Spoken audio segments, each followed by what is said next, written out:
ఓం నమో నారసింహాయ. క్షేత్రమహత్యం తెలిపిన చందనోత్సవ రహస్యాన్ని ఇప్పుడు తెలుసుకుందాం.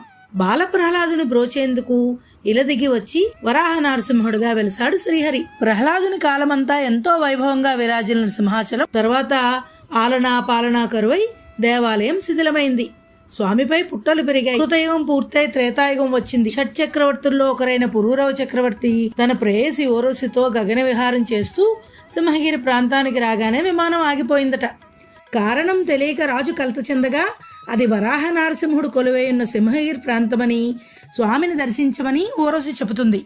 పురూరవుడు ఎంత వెతికినా స్వామి జాడ కానరాక ప్రాయోపవేశానికి సిద్ధపడతాడు. ఆ రాత్రి స్వామి స్వప్నంలో సాక్షాత్కరించి తాను పుట్టలో ఉన్నానని, పుట్టని పాలతో కరిగించి దర్శనం చేసి తిరిగి పుట్టమట్టికి సమానమైన చందనంతో ఆచ్ఛాదించమని ఆనతిస్తాడు. పురూరవుడికి స్వామి సాక్షాత్కారం కలిగిన రోజు అక్షయ తృతీయ. అందుకే నేటికి ఆ ప్రకారమే చందనోత్సవం నిర్వహిస్తారు.